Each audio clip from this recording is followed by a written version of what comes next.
ज्ञान विस्तार चैनल में आपका स्वागत है। दिवाली के दिन माँ लक्ष्मी के साथ माँ सरस्वती व भगवान गणेश की भी पूजा की जाती है। ऐसा क्यों है, आज हम इसी के बारे में चर्चा करेंगे।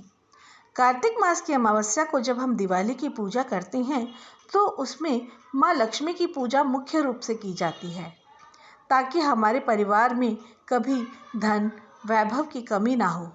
पूरा वर्ष हमारे परिवार पर माँ लक्ष्मी की कृपा बनी रहे, यही कामना हम उस दिन करते हैं। किंतु क्या आपने कभी यह सोचा है कि माँ लक्ष्मी की पूजा करने के साथ साथ उस दिन माँ सरस्वती व भगवान गणेश की भी पूजा क्यों की जाती है? दरअसल इसके पीछे एक कथा जुड़ी है जो हमें एक शिक्षा प्रदान करती है। आइए जानते हैं। प्राचीन समय में एक राजा था जिसके यहाँ एक मेहनती लकड़हारा काम किया करता था। वह प्रतिदिन दिन भर मेहनत करके लकड़ियाँ काटता व अपना जीवन यापन करता था। उसकी मेहनत से राजा बहुत प्रसन्न हुए तथा उसे उपहार स्वरूप चंदन की लकड़ी वाला संपूर्ण वन दे दिया। वह वन पाकर लकड़हारा बहुत खुश हुआ, किंतु उसने पहले की भांति अपना काम करना जारी रखा। दरअसल उसे चंदन की लकड़ी का मोल नहीं पता था तथा ना ही वह इतना पढ़ा लिखा था।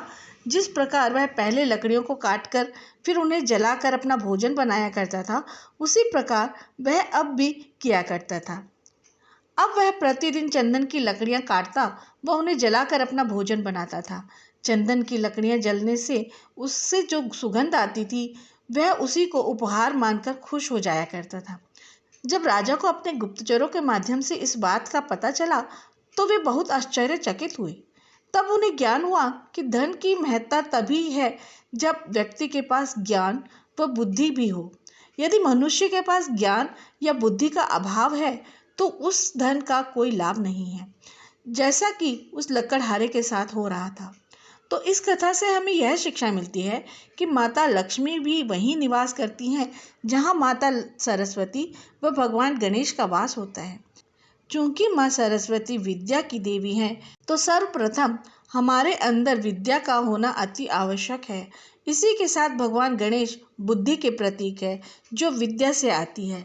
बिना विद्या व बुद्धि के मनुष्य कुछ भी नहीं कर सकता तथा बिना इसके लक्ष्मी भी नहीं आती।